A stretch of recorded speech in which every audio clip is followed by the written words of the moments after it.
Well, it came with the development of the relationship between Egypt and the US, with the peace treaty, President Sadat, and the rapprochement that took place between Egypt and the US. And then we felt that on business grounds we needed to build another bridge. And we thought that the model of the US Chamber of Commerce is a very successful model. And we opened an Egyptian chapter. So it's called the Egyptian, or rather the American Chamber of Commerce in Egypt, that has as members either American companies operating in Egypt or Egyptian companies doing business with the US. That's the criterion for membership. Well, I think Egypt is a country that really offers good business opportunities. I mean, many American companies who have been operating in Egypt have witnessed substantial levels of profits, and they've been very happy with their investments. We have a number of success stories, and success breeds success. The number of members grew from about 200 in the early 80s. Now we are over 1,600. So this reflects also the confidence and the growth in the economy and in the business opportunity that the country offers and that AmCham facilitates. Well, with respect to American companies, primarily they're investing in oil, but it's not confined to oil. They are in the financial services business, they are in industrial concerns, they are in services, so it's quite diversified. But I would still say that oil is the dominant sector where the US investments have been focused on. The company that I'm chairing, which is the Suez Cement group of companies, it's deals primarily, as the name denotes, in the cement business. It's an outcome of privatization. I convinced international players to join hands with us, and we have an equity structure that are rather international, Europeans, Arab, Egyptians, and it's a very successful operation, and it reflects also the success that Egypt has been scoring over the last years. Well, I think it's all about management. With right management, you can turn a company around and you can turn a country around. And I think right now we have the right economic management since 2004 with the new cabinet in place. Lots of the reform measures that we've been looking for have been implemented. AmCham has always been a voice of change, has always been a voice of real reform. And I think our voice has been heard, and like other members of the business community in terms of organization or main players. And now there is a real, I would say, very good level of cooperation between the private and the public. And the private sector has grown substantially. I mean, just in the 80s, 70% of the economic activity were in the hands of the public sector. Now it's exactly the reverse. So you would see how and to what extent the private sector has grown. No, I mean, it's enough to see the growth rate that Egypt has been achieving. I mean, over the last 4 years, we've been achieving more than 7% growth rate.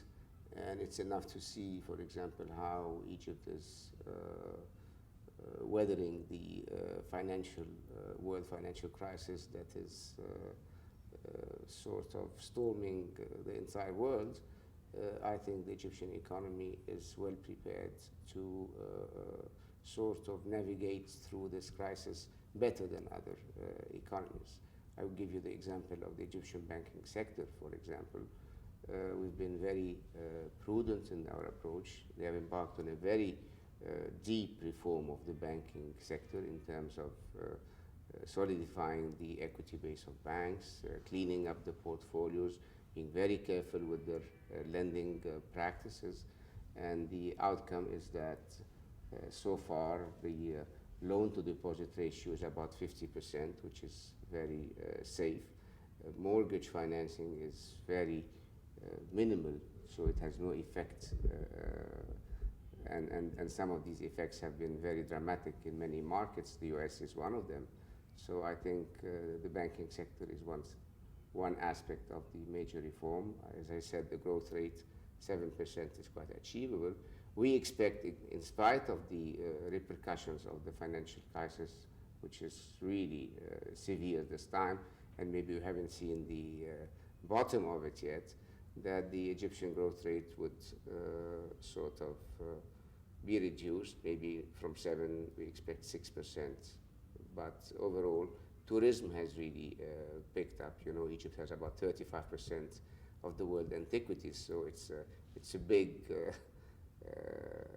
huge museum, an open museum, if you would say. If you have been to Upper Egypt, you could see that for yourself.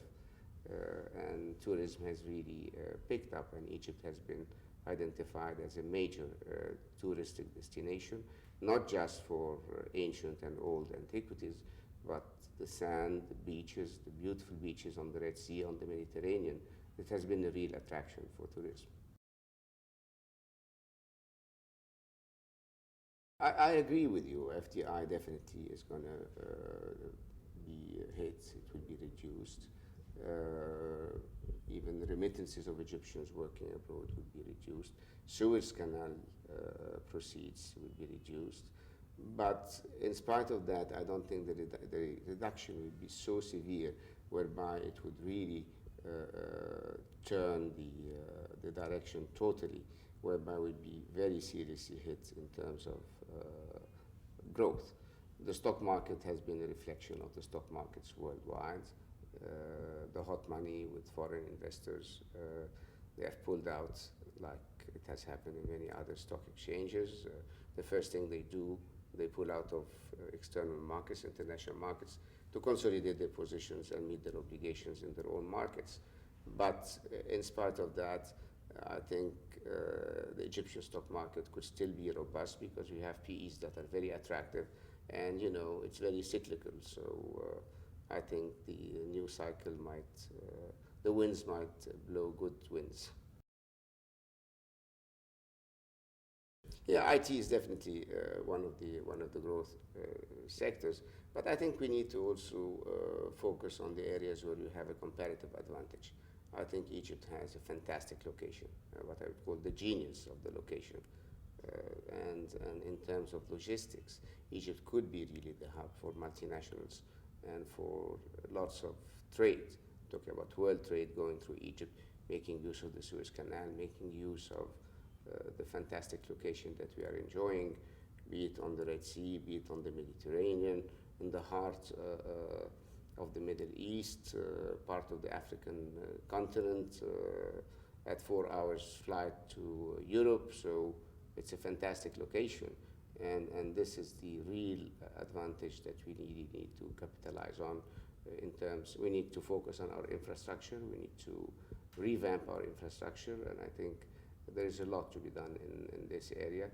Egypt has a number of ports that could be really render fantastic services to the international trade, and we see some of these positive results coming.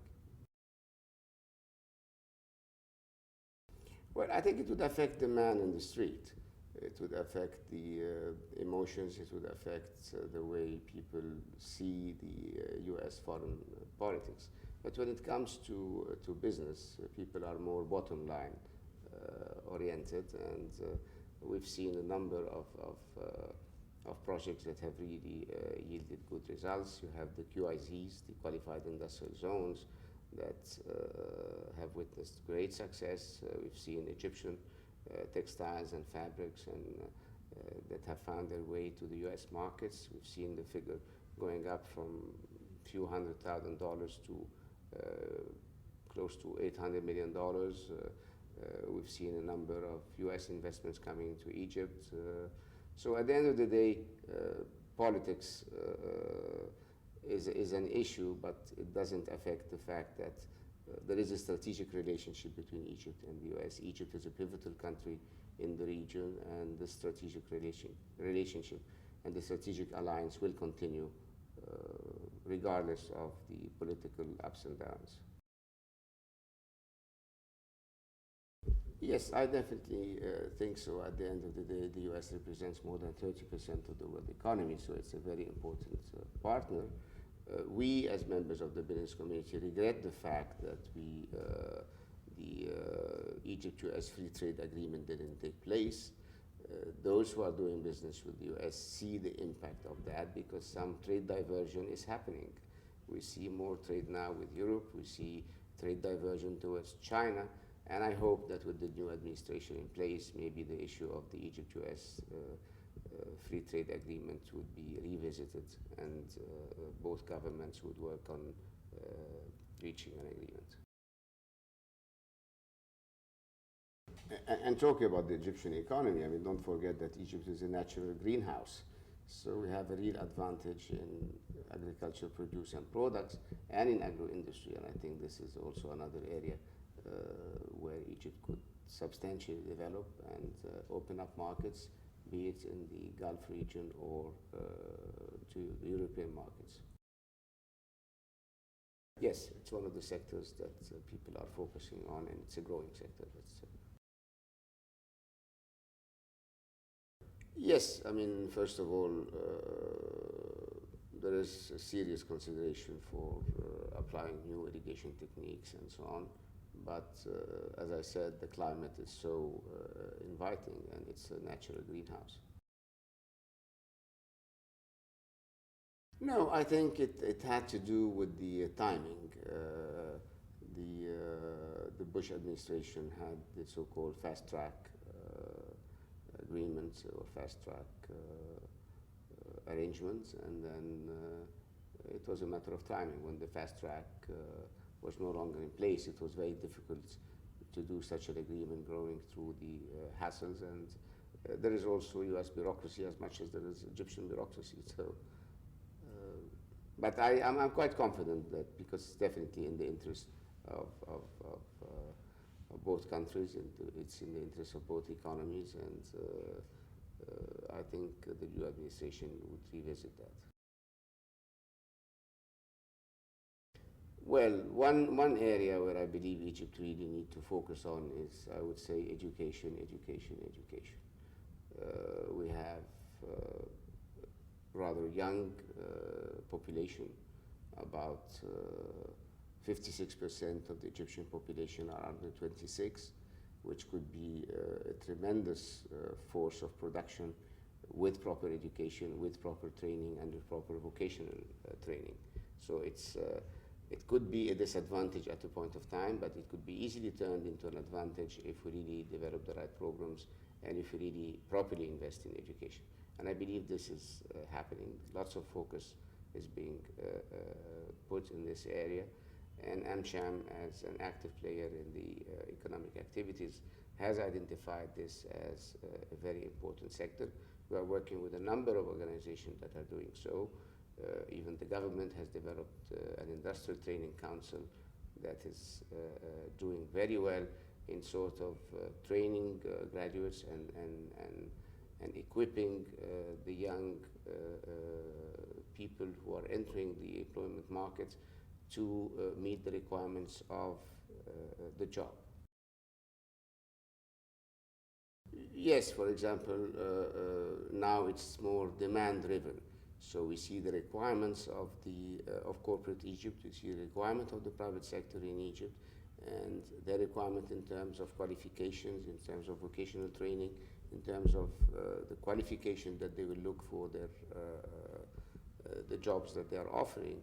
And we pick or work on picking the right guys, give them the proper training, and we work on this matching, in fact.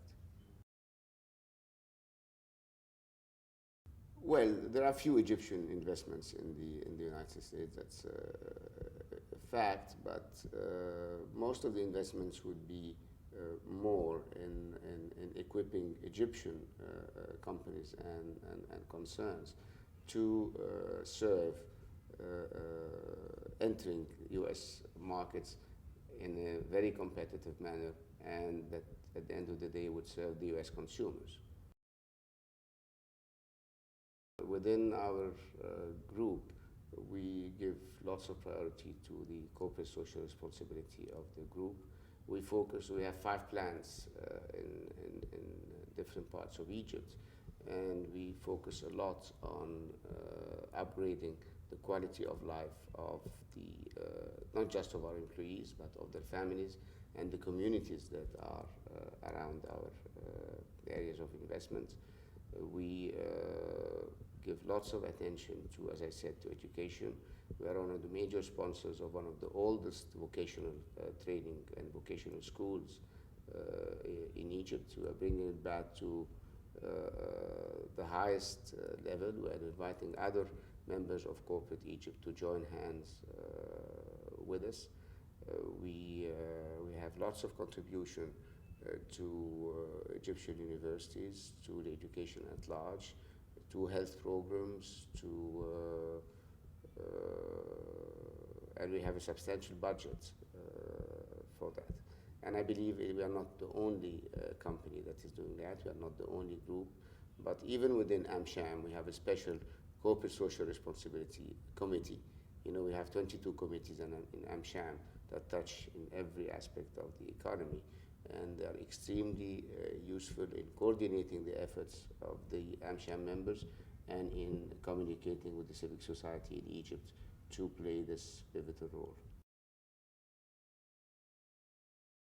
It is a real priority.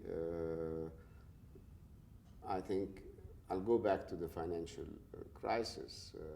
I think one of the positive aspects of the financial crisis on Egypt is that prices of food, energy, and basic raw materials will substantially go down, and this is going to definitely benefit the average Egyptian.